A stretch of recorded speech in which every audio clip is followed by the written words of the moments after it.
The views expressed on this program are not necessarily those of WTJX, its board, staff, or underwriters.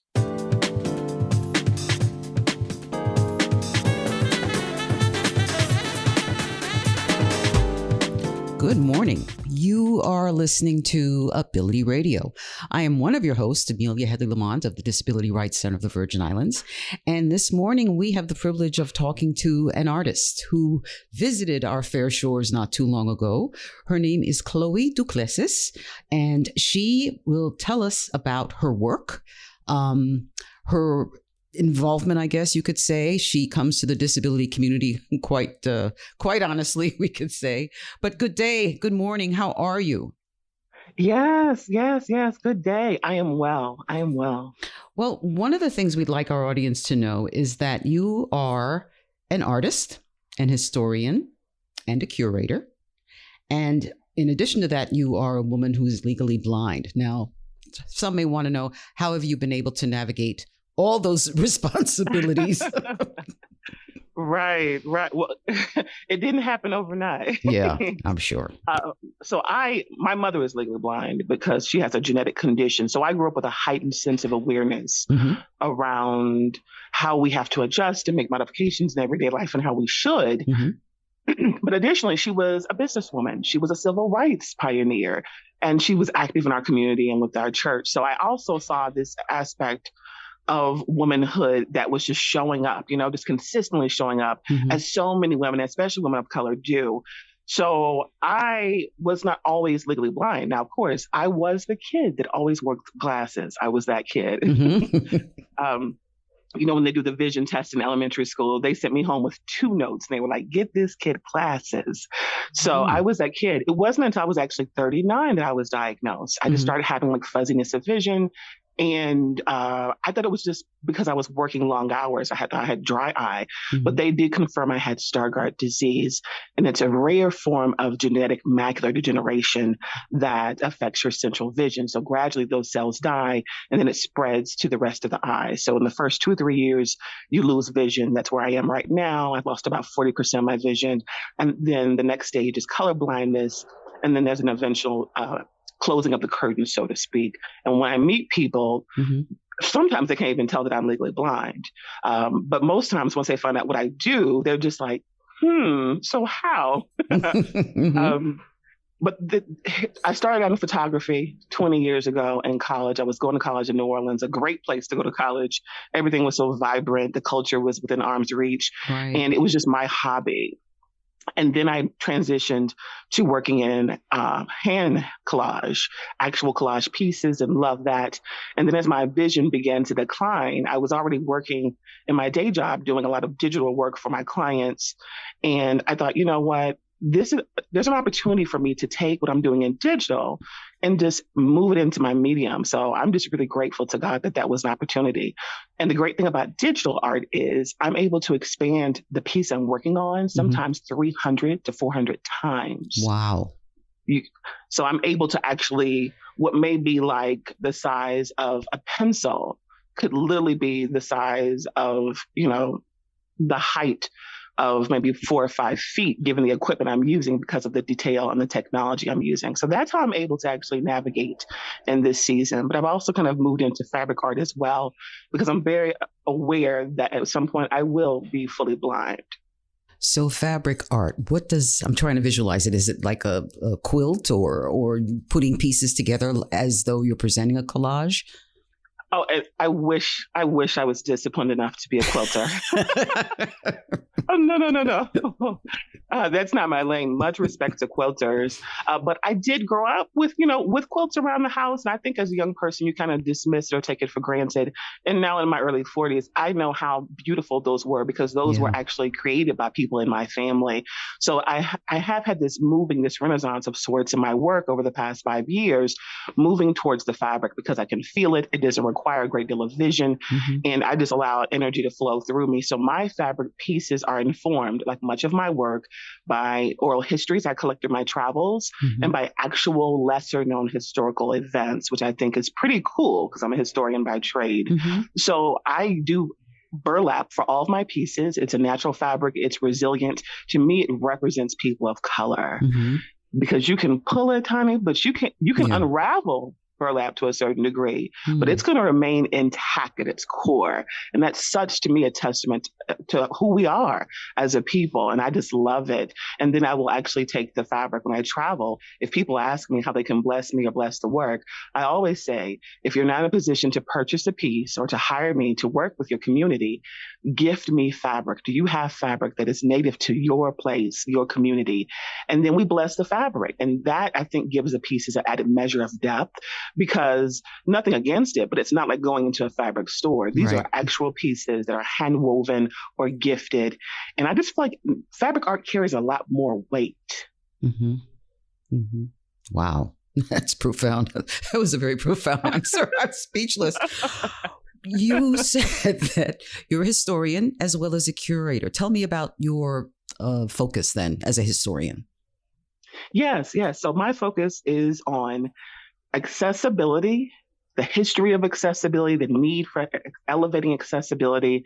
And my focus is also on equity.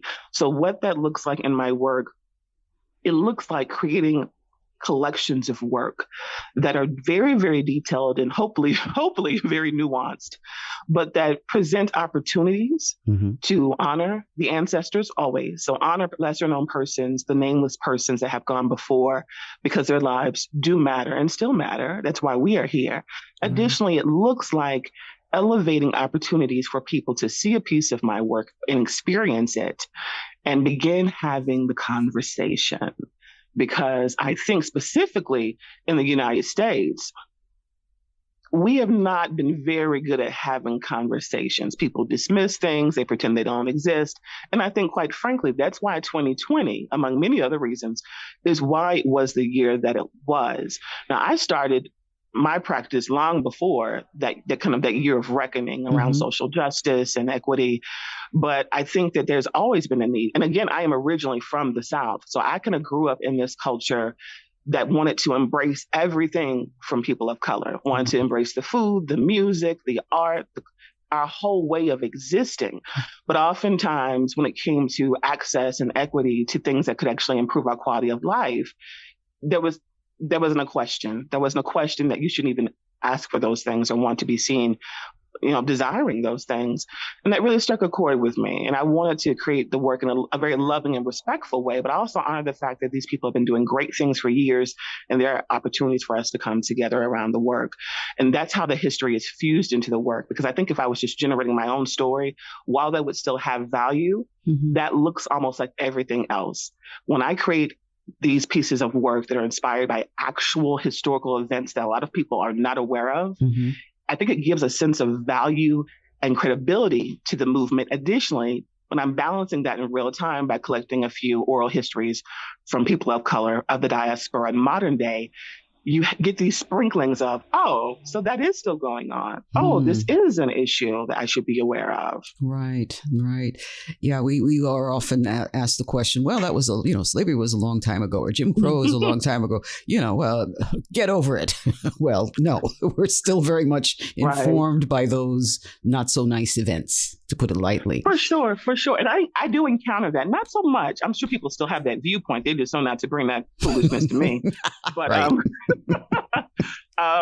Because I think when people see the work, depending on what collection you're looking at, can be very the work is the work. And it's very detailed. It's very intentional. It's very nuanced. Now, I never create things that don't exist, and I'm very proud of that. So if you see a piece of my work, there may be a monument with a Jim Crow sign attached to it that literally existed. There's a piece with the Statue of Liberty called Welcome. Mm-hmm. And at the very bottom of it, there's a Jim Crow sign there. Yeah. And I remember, because oftentimes when I go to cities, I'll partner with businesses, nonprofits, and churches to have artist talks. And then I'll do like a free pro bono type of workshop for kids, K through 12. Mm-hmm. And I remember a little girl came up to me and she said, "Oh, Miss Chloe, I'm just so inspired by you and your work." And I said, "I appreciate that, young lady." I said, "But don't be inspired." I said, "Because then you can dismiss your capacity. You can show up just like I am, because we're all navigating something." Mm-hmm. And I said, "What piece resonates most with you?" Mm-hmm. She said, "That one." But I'm confused because we didn't learn about that in school. did you make up that sign? Why would you make up such a troubling sign? I said, no, baby, that existed. And that particular sign actually was posted in Georgia until the late 1980s. Did we clarify what that sign said? I want to make sure that our listening audience remembers. Okay. So I believe that sign says no Negroes, no Mexicans, and no dogs. Right. Let's talk about where this is posted, because I did look at it. So if you can tell us where exactly we could see what you just described, and there are some other things that were quite moving. What's the Certainly. What's the location? So that location is my official website. It's duplessisart.com. So that's just my last name, duplessisart.com. And if you right click on the website, when you go there, you will have a series of collections. You'll have the current collection of work that is currently on view here in Thornton, Colorado, called Blind Spot, that deals with privilege. Very proud of that show. It's 24 pieces of work, and actually captures over 200 years of overcoming. And then there's a show that never leaves my website, because it was my inaugural show here in Colorado, and it's called Negro Stories. That was a show that I actually researched for 2 years prior to 2020. And it was a show that was my first nationally ranked show. So it actually traveled. That show went to New Orleans. It started in Denver, went to New Orleans, went to New Mexico, and aspects of it actually came to St. Croix as well. Now, for some of us who may not be so good at spelling, how do you spell Duplessis?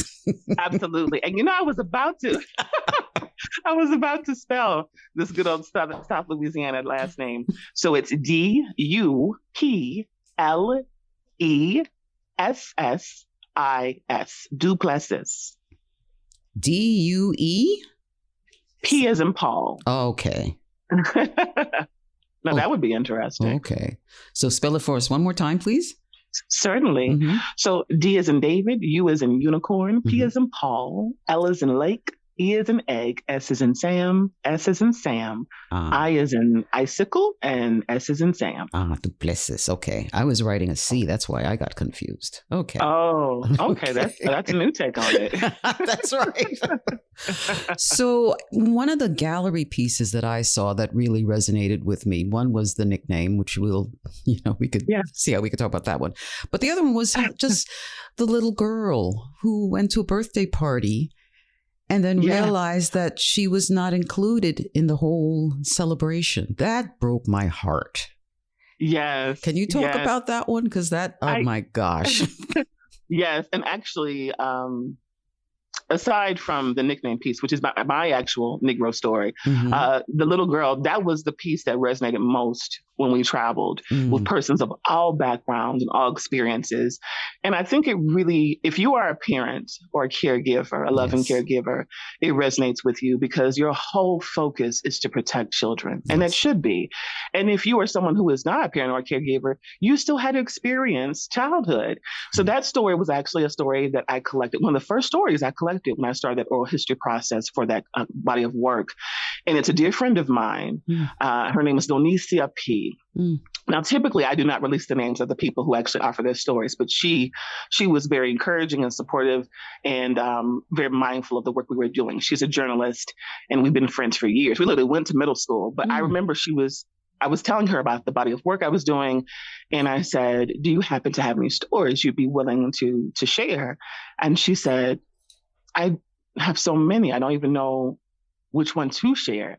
And I think that's a common thread with many people of color. And I said, well, let's go back as far as you can go. When did you first recognize, not that you were different, but that people viewed you differently?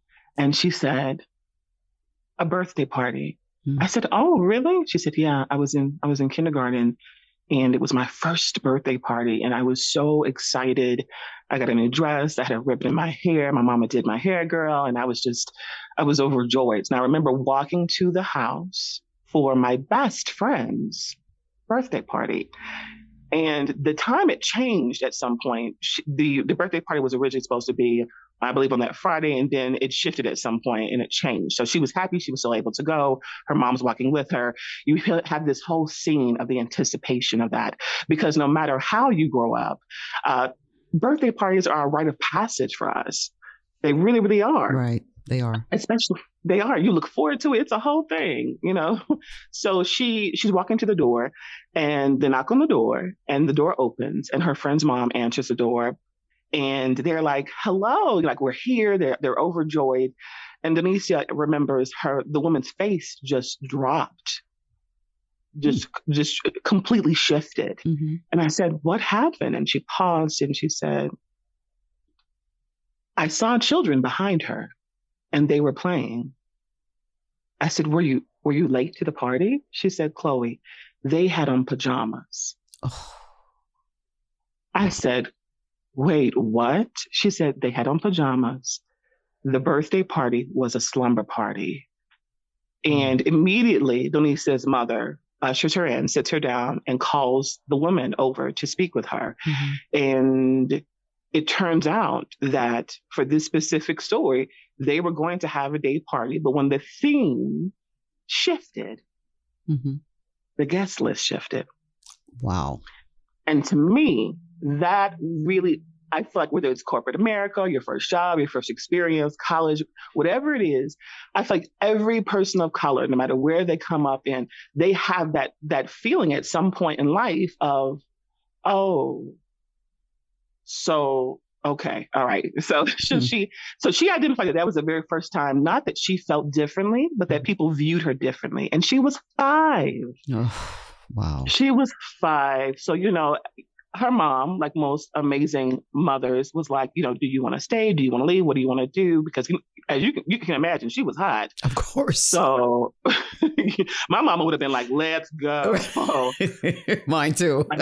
like, for real, we're not even doing this. So, it just really struck me. So her story is the inspiration for that piece. And that piece is so special to me. It's the only piece that I have not sold. The art prints have sold, but I've never sold the actual original piece because the child in that piece is actually our daughter. It's actually our daughter, Zoe. And I remember when I was actually doing that collection of work, I wanted to actually involve several different mediums. Right. So a lot of those images are actually pictures that are shifted with filters and images. And then, of course, I bring in the collage pieces with the flag and everything. So when she was posing for that piece, I told Zoe, now we're going to put a birthday hat on you. You're going to a party. And she was just grinning. She was like, "Oh, I'm here for this. This is going to be great." I said, but you got to be sad because this is Miss Donicia's story. And she was not happy at this party. And I shared what happened to her. And she was like, "Mommy, why would someone do that?" I know. I said, "Because there are some people who don't value everyone." And she said, "Well, will I at least have a piece of cake when this is over?" I said, "Honey, this is not a real party." So the sadness you see on her face is from me telling my child, "There's no cake. This is just a photo shoot for my work." So it's a very authentic look of sadness. Oh, there you go. That's how you go for the for the moment, right? For sure. Because people are just like, it's like she feels the story. I said, "No, she wanted a cupcake, honey. That's all that is." But she was so cute. She was all dressed up. I saw the necklace and the jacket and the hair comb. So it's very effective. So I really Thank you. Commend you for that. It's beautiful. I mean, it makes my eyes moist, and I'm a hard rock to move. So that was really quite good. Excellent. I appreciate that. And it's very intentional too. The denim jacket, I always use aspects of Americana in the culture, but try to anchor it with these cultural artifacts. So it was everything about that piece is very intentional. So I appreciate that. Well, really very, very effective. Now, you did say at one point, maybe before the show, that you was an artist in residence at the Caribbean Museum of the Arts here in St. Croix. That's correct? Yes. A beautiful experience. It sounds so weird to say last year, but last year, January and February, I was there for about 6 weeks, serving as the resident artist. And it was twofold. I came to actually teach. I taught with Saida Carter, who was a beautiful, loving, gifted theater professional there. She taught the theater component, and I taught the young people the basics of photography and digital collage. And at the close of the program, we had a beautiful community-wide exhibition. And to my knowledge, it was the most well-attended event and many years for the museum. But I don't take credit for that. I think it's because we were allowed to connect with the young people. And, it's a lot different when your niece or nephew comes home and says, you got to come see my work. I'm proud of this. Right. And I commend those young people for showing up, because that gathering was the first gathering for them in almost 3 years. Because if you think back in January, you had the hurricane, then you had the pandemic. So they were very, very reserved and very kind of protective of sharing, as most young people are. But by the third week, after we infused them with history and culture and art, they began to come out of their shells and connect with us and each other. And I think that show was just it's one of my favorite shows. And I've been doing this now for almost 20 years. Wow. All right. Now, are you affiliated with an art gallery in the Virgin Islands? I am not. I have had work shown at Cane Roots, and I just adore Miss Sonia. So I did have a piece there last year for the Freedom exhibition. And I would love for work to go back that way. But for right now, most of my work is here in Colorado. I have pieces in New Orleans, and I have a piece in New Mexico, and I will have a piece in Toronto and Africa by the end of the year. Okay. Now, you mentioned that you travel. Where has your travels taken you? So I have been to 9 countries and 24 states for my work. And I am tremendously mindful that more that I am able to interface with people and they are able to see the work, ask questions about the work, and shift energy, that I am doing what I was called to do. So my favorite place to date is St. Croix. Just because of the warmth. Yes, the warmth of the people. People who have actually lived in Louisiana, lived in New Orleans will fully understand this. There are so many similarities between the Caribbean and between Louisiana, particularly South Louisiana. Not just the climate and the fact that if you leave the house in the morning, you'll have a wet forehead in 5 minutes because of the humidity. You're like, Lord, we're just getting started. But the food, the appreciation, the warmth. Some places I travel, people are kind, but it's just not their way. You can go a whole morning and not have someone say good morning. Right. And that was a shift for me once I left the South, because that's not the case. Right. We greet people, we acknowledge people. So the warmth of the people, the celebration of the elders, it's just, there's so many things that are norms for people in the Caribbean that resonate with me as a person. And I just think the kindness of everyone that really came and just supported that experience. And I think that because I have not always been legally blind, I know what it is to be fully sighted and to not navigate disability. That was one of the first places I had visited in a long time that saw my work before my disability. Wonderful. Yeah. What inspires you? I am inspired by the ancestors. I am inspired by my dear grandfather who transitioned 7 years ago, who was a civil rights leader and a minister for 60 years, and who took me on all of my great trips as a kid. My trip to Africa was with my grandparents, and I know that is a very unique experience. So I like to say that he spoiled us with love, with faith, and with experiences, not with actual things, but those things that he actually gave us.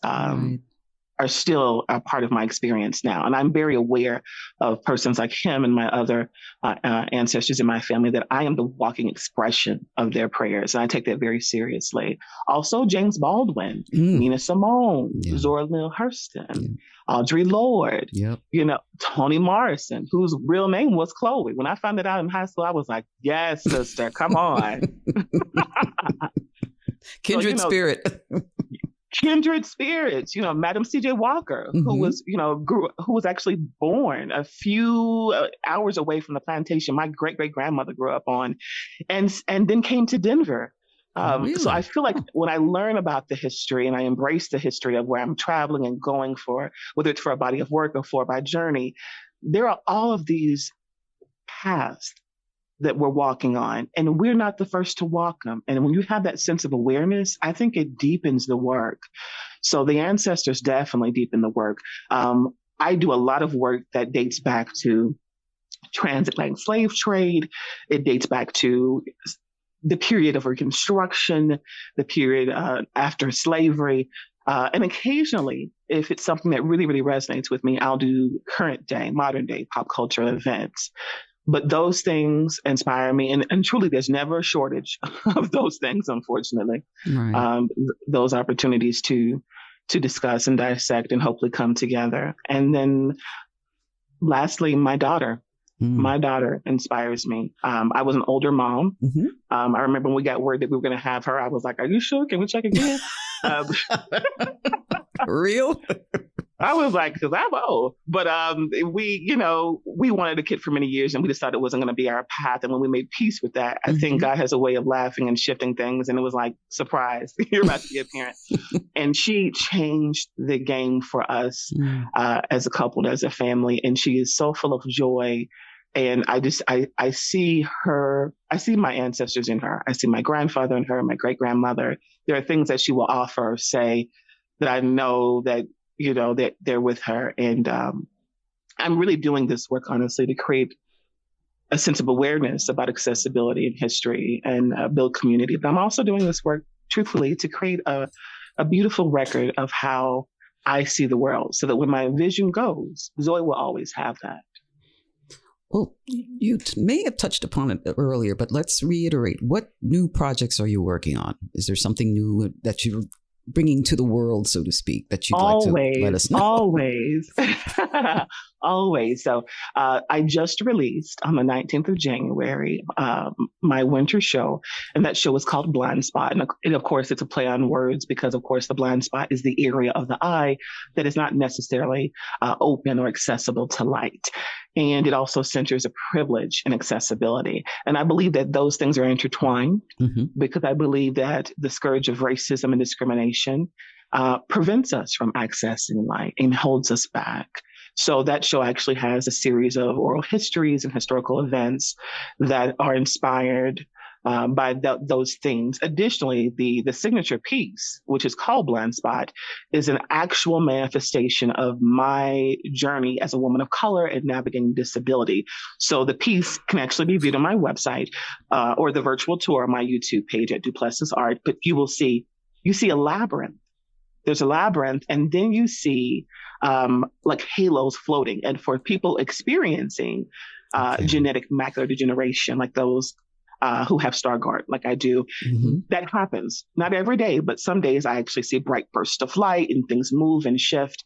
And initially it can be kind of alarming, but you kind of just move and flow because that's the nature of the condition. So that's what I'm working on now, trying to really create opportunities to intersect the importance of celebrating those navigating disability with the history. And every year I have a theme. Last year's theme was Seen and Heard. And this year's theme is Vibrant Accessibility. We are focusing on creating bodies of work and immersive experiences that will allow people, both of all abilities, to reimagine what it's like to navigate disability. Thank you so much. We ran out of time. I'm so sorry to say that. No worries. No worries. I look so forward to hearing more about your work, seeing your work. And folks, thank you so much for taking the time to listen to Ability Radio. The views expressed on this program are not necessarily those of WTJX, its board, staff, or underwriters.